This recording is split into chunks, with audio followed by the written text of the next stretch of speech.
Et si tu tiens tellement à y aller, n'est-ce pas, je ne chercherai plus à t'en empêcher. Il faudra bien qu'un jour, un être humain fasse le voyage. Et personne n'est plus qualifié que toi pour nous rédiger un rapport précis. Je l'espère bien, puisque j'ai été votre assistant et, pourrait-on dire, le co-inventeur. Mais j'y pense, professeur. Il y a Shirley, et je crois qu'elle voudrait m'accompagner. Si elle veut, je pense que tu devrais accepter. Tu sais que j'aime ma fille plus encore qu'elle ne t'aime. Mais je comprends bien que si tu ne revenais pas, comme nos lapins expérimentaux, elle ne pourrait plus jamais être heureuse. Elle préférait être avec toi, quelle que soit l'hostilité du petit monde où vous irez. Oh, mais je reviendrai. Nous savons pourquoi nos animaux expérimentaux ne sont pas revenus. Dès qu'ils sont arrivés à la surface de la petite planète, quelle qu'elle soit, ils n'ont pas cherché à se demander où ils étaient. Ils sont partis droit devant eux, tout simplement, et nos appareils n'ont pas pu les récupérer. Mais vous pouvez compter sur moi pour ne pas quitter l'aire d'atterrissage. Néanmoins, il est possible que tu ne puisses pas revenir. Shirley n'est plus une enfant. Nous lui expliquerons les dangers, et si elle veut partir, elle partira. Il alla décrocher son téléphone et appela son domicile, proche de la petite Shirley, université dont il dirigeait le département de physique. Peux-tu venir tout de suite? Oui, bien sûr, mon petit. Oui, au labo. D'accord, on t'attend. Quelques minutes plus tard, Shirley arriva et considéra en souriant la mine soucieuse des deux hommes. Eh bien, qui enterre-t-on? Quelle mine vous faites? Que se passe-t-il? Oh, ne parle pas d'enterrement dans un moment pareil. Nous t'avons fait venir pour t'expliquer encore une fois le danger de ce voyage que tu tiens à faire avec moi. Franchement, je ne veux pas t'emmener, mais ton père dit que ça te regarde. Mais naturellement, je veux y aller. Pourquoi n'irais-je pas? J'ai travaillé à ce projet autant que toi. Et puis tu t'imagines peut-être que je vais te laisser séduire par quelques vampes atomiques? Non, mais je parle sérieusement, Charlie. Très sérieusement. Il se leva et alla dans un coin de la vaste pièce austère où il tira un rideau de grosse toile bleue cachant une masse d'appareils électriques compliqués. Au centre d'un énorme cylindre, posé sur un socle fait d'une curieuse matière verte translucide, se trouvait une grande cloche de verre, assez volumineuse pour que 2 ou 3 personnes puissent s'y tenir debout. Un ensemble de tubes cathodiques à haut voltage couvrant une paroi était connecté par d'épais fils de cuivre à diverses parties du cylindre. Le socle vert translucide était soutenu par un certain nombre de pistons formant une espèce de vérin hydraulique permettant d'abaisser le lourd disque vert afin d'introduire des objets sous la cloche de verre. Écoute, mon chéri, je vais partir dans quelques minutes. Ton père va t'exposer le danger que représente une telle opération, et crois-moi, il y en a. Et si tu tiens encore vraiment à m'accompagner, alors je te promets que nous prendrons le départ ensemble. Mais je t'en prie, écoute d'abord ton père. Tu sais, Shirley, que Hale et moi, nous avons fait des recherches approfondies pour découvrir la composition ultime de la matière. Je t'avoue que nous ne sommes guère avancés à ce sujet. Mais au cours de nos travaux, nous avons découvert d'autres horizons, aussi passionnants et merveilleux que les vérités que nous cherchions.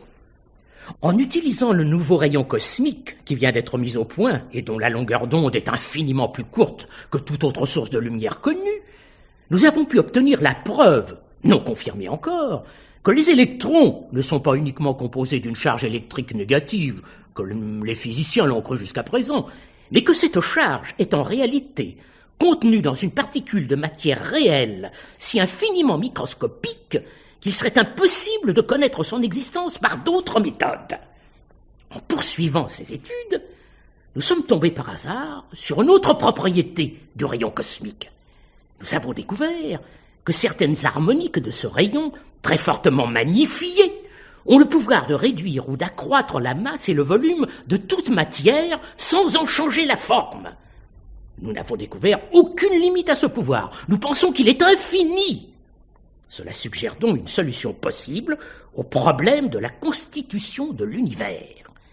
Si nous pouvions prouver que l'atome, avec son noyau central et ses satellites appelés électrons, n'est en réalité qu'un univers en réduction, en fait et non seulement par analogie, nous pourrions affirmer sans crainte que les éléments de l'infra-univers au-dessous de nous et le super-univers au-dessus de nous ne sont que les maillons d'une même chaîne s'étirant à l'infini. Le professeur Halley reprit haleine. Son assistant débordait d'enthousiasme et les yeux de sa fille pétillaient. Mais elle ne regardait pas les appareils. Tendrement, elle contemplait le beau visage bronzé de son fiancé. Nous avons envoyé des objets dans ce sous-univers, des chaises, des pièces de monnaie, des verres, des briques, enfin des choses comme ça. Et nous avons pu en ramener. Mais quand nous avons envoyé des cobayes et des lapins, et même un chien errant, dans ce monde mystérieux, nous avons été incapables de les récupérer. Alors Hill pense que les animaux se sont aventurés hors de portée de nos rayons. Je n'en sais rien. Peut-être a-t-il raison. À moins qu'il n'ait subi un sort terrible, inconnu. Maintenant, il se propose pour tenter l'expérience. Elle est dangereuse. Elle risque d'être terrifiante, horrible. Mais si tu tiens à l'accompagner, je te le permets. Ta mère est morte. Tu vas peut-être me laisser tout seul dans ma vieillesse, mais je te permets de partir. Pour la science. C'est décidé. Je veux y aller. Je veux tenter l'expérience. Ma vie est liée à celle de Hale, et s'il doit se passer quelque chose, je veux y participer. Le professeur se détourna un moment. Quand il leur fit face de nouveau, il était impossible de deviner le conflit mental qui l'agitait. Sans hésiter, il actionna un levier.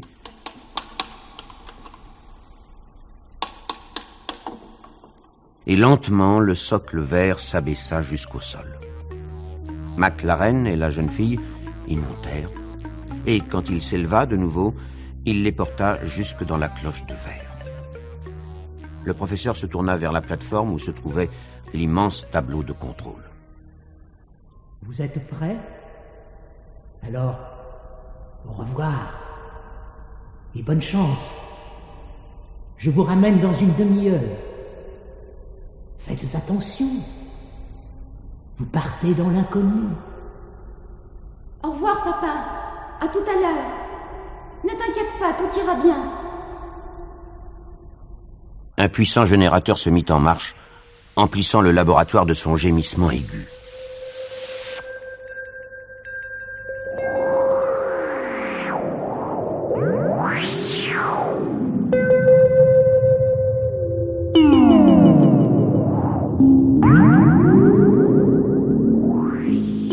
Tandis que le professeur manipulait ses manettes, la cloche s'emplit peu à peu d'une lumière violette qui oscillait et serpentait comme une aurore boréale. La lumière tournoya autour du garçon et de la fille qui par moments étaient presque cachés. Finalement, elle se concentra sur le fond de la cloche, parut s'accrocher au socle vert et entoura les deux silhouettes humaines. Elle et Shirley souriaient et agitaient parfois la main en signe d'encouragement. Cependant, ils rapetissaient.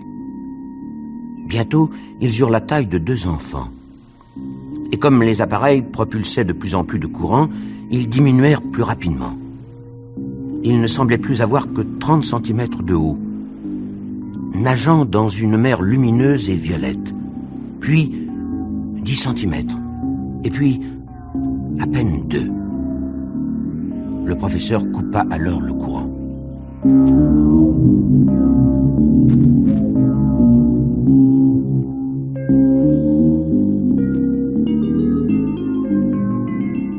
La fille et le garçon firent les quelques pas nécessaires pour se placer au centre exact du socle. Là, dans une légère dépression de la matière lisse, il y avait un minuscule granulé de carbone, un des atomes qu'ils devaient explorer. Il était si petit qu'il fallait un microscope pour le voir, mais pour McLaren, à présent, il devait être aisément visible à l'œil nu, car il s'adressa à la jeune fille et elle le rejoignit. Elle se plaça tout à côté de lui, près d'un endroit du socle qu'il lui indiquait.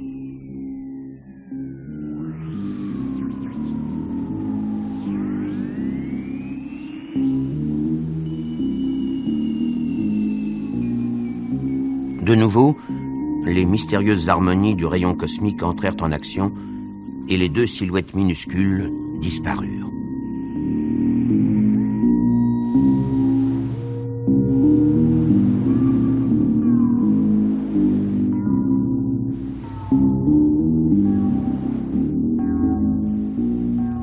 Le professeur resta au contrôle, le regard rivé sur son chronomètre, guettant le temps indiqué par ses calculs. Il débrancha la dynamo et posa sa montre sur la table. Notant l'heure du rappel, 16h10, il se leva et marcha nerveusement de long en large.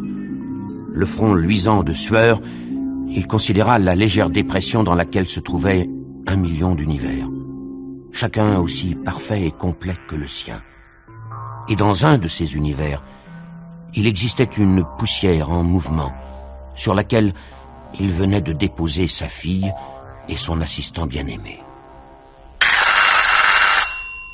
Il sursauta quand le téléphone sonna et se débarrassa immédiatement d'un étudiant qui voulait lui poser une question sans intérêt. Puis, il alla consulter sa montre, la prit, la porta à son oreille pour voir si elle ne s'était pas arrêtée. Tout était silencieux dans le laboratoire, et quand une petite goutte de condensation cascada d'un des tubes, le bruit parut assourdissant. Une nouvelle pensée harcelait le professeur Halley. Et si, dans cet univers infiniment petit, il existait des créatures dangereuses, que elle et Shirley devraient combattre en ce moment même? Ce monde-là était peut-être un soleil incandescent. Et s'ils avaient atterri sur une lune stérile et sans atmosphère, où ils étouffaient? Il regarda fixement sa montre. La demi-heure était presque écoulée. Quelques minutes, quelques secondes encore, et il serait prêt pour le retour. Il ne fallait pas brancher le rayon cosmique trop tôt, alors qu'il n'était pas arrivé. 2 secondes. 1. Maintenant. D'un geste précis, il abaissa le levier.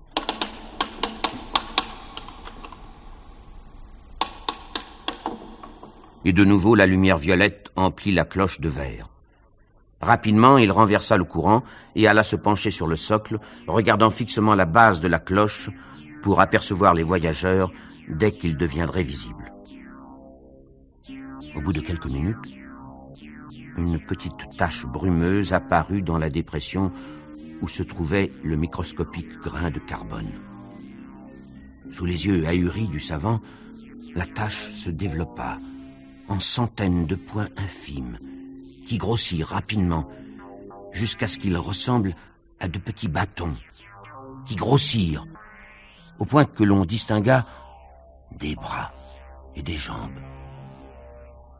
De minuscules créatures humanoïdes qui devinrent nettement des hommes et des femmes dès qu'ils furent hauts d'1 centimètre à peine. Des hommes et des femmes qui grandissaient et marchaient et se bousculaient, apparemment très perturbés. Halley les observa avec stupéfaction et les vit grandir d'une dizaine de centimètres. Il resta pétrifié jusqu'à ce qu'ils soient si serrés les uns contre les autres qu'ils risquaient d'étouffer. Alors, il bondit sur le levier pour interrompre leur croissance et abaissa le disque vert jusqu'à la hauteur de la table sur laquelle les plus hardis sautèrent pour être moins à l'étroit. Alors qu'il les contemplait, abasourdi, cherchant en vain McLaren et Shirley, un homme se sépara de la foule, avança jusqu'au bord de la table. Où sommes-nous? Il avait la voix ténue, aiguë comme le crissement d'un insecte, et son accent était difficile à comprendre, mais indiscutablement, il s'exprimait en anglais. Vous êtes sur la Terre? Cette réponse produisit une profonde impression. Un murmure presque inaudible monta de la foule, et de nombreuses personnes se prosternèrent.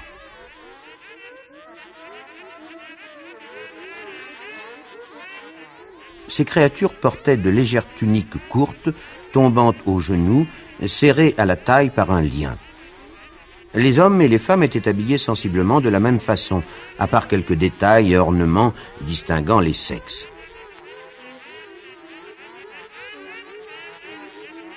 Leur chef se tourna vers la foule et cria « Entendez? Entendez, n'est-ce pas nous, vos prêtres, qui vous l'avons annoncé? Les fidèles seront emportés loin de notre vallée de larmes et transportés sur la terre aux portes d'or où coule le lait et le miel. Vous avez entendu la voix de l'ange? D'une voix de tonnerre, il vous l'a annoncé. Vous êtes aux portes de la terre, et ceux qui croient ne seront pas jetés dans les ténèbres extérieures, où il y aura des pleurs et des grincements de dents. Quelqu'un, dans le fond, entonna un hymne. La masse d'humanité réduite reprit le chant, et le chœur ténu emplit la pièce. Halley s'adressa au prêtre. « Mais d'où venez-vous? Qui êtes-vous? » Nous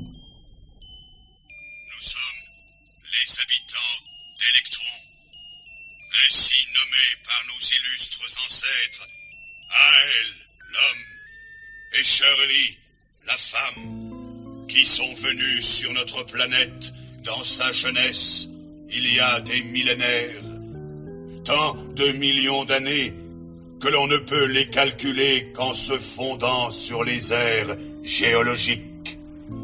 Comment connaissez-vous le nom de notre terre?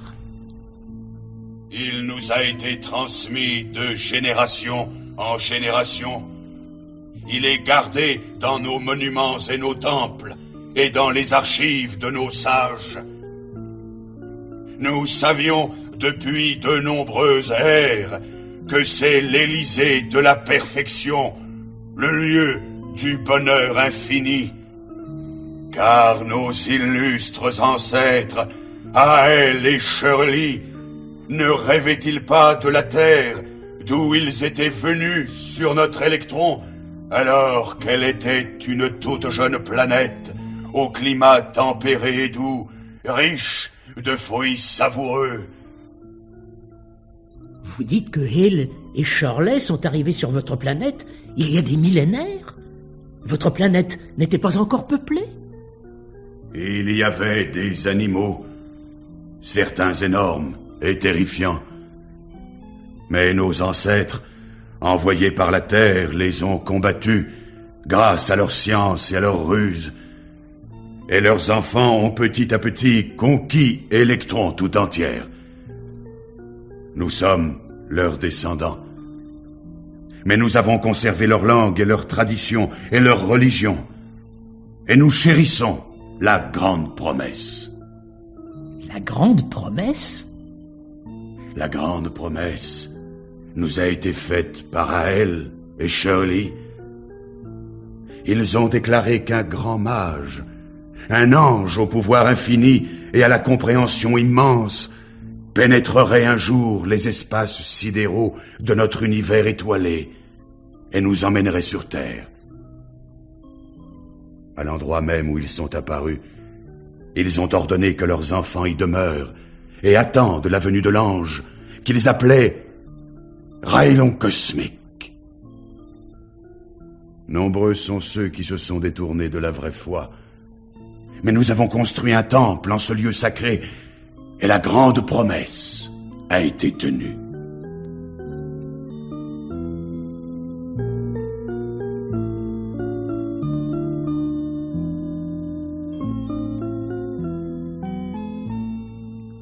Je suis le père de Shirley et l'ami de Hale. Et il n'y a pas une heure que je les ai envoyés vers votre Électron. Mais ces arrière-petits-enfants, à des milliers de générations, se prosternèrent de nouveau et entonnèrent un autre cantique.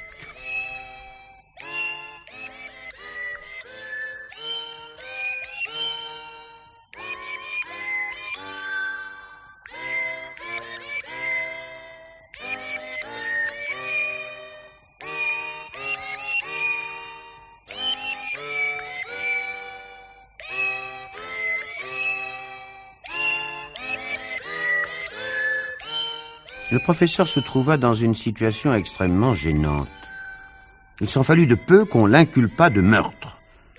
La disparition de sa fille et de son assistant donna naturellement lieu à une enquête, et les autorités soupçonnaient qu'il les avait assassinés pour incinérer ensuite les cadavres dans sa redoutable machine à rayons cosmiques. Chose curieuse, la preuve qui finit par l'innocenter des meurtres lui causa énormément d'ennuis avec les autorités d'immigration, qui ne savaient que faire de plusieurs centaines d'êtres lilliputiens qui ne pouvaient être placés nulle part. Le professeur Halley refusait de les renvoyer sur Electron, à moins que la population n'en exprimât le désir, et aucun des électroniens ne le voulait. Finalement, les services d'immigration consentirent à leur accorder des permis de séjour une fois qu'ils eurent repris une taille normale. Des comités se formèrent et des personnes charitables s'occupèrent d'eux, les aidèrent à s'habituer à une nouvelle civilisation, et aux dernières nouvelles, la plupart d'entre eux sont très heureux. L'auteur, après bien des tentatives infructueuses, réussit à obtenir une interview du professeur Halley, qui lui conta l'expérience et lui expliqua d'une façon détaillée le fonctionnement de son invention. Ces détails techniques ardus n'ayant rien à voir avec ce récit, il suffit de donner ici la propre hypothèse du savant sur la rapidité du cycle de vie sur Electron. Je m'en veux amèrement d'avoir négligé ce point important. Il est vrai que le sous-univers est semblable au nôtre. Il est exact que les électrons tournent en orbite comme nos planètes autour des soleils. Mais je n'avais pas réfléchi qu'avec l'immense différence de taille, il devait exister aussi une différence de temps. Il faut 1 an à la Terre pour tourner autour du Soleil.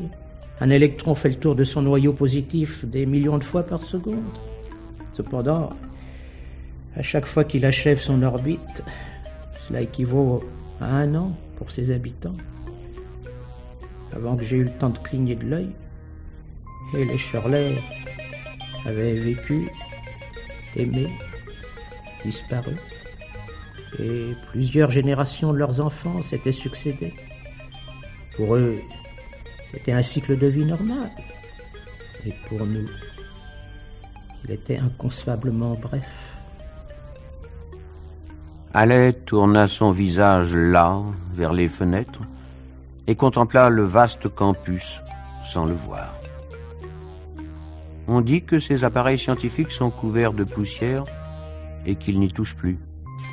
Mais le conseil de faculté a décidé de le garder à l'université jusqu'à la fin de ses jours.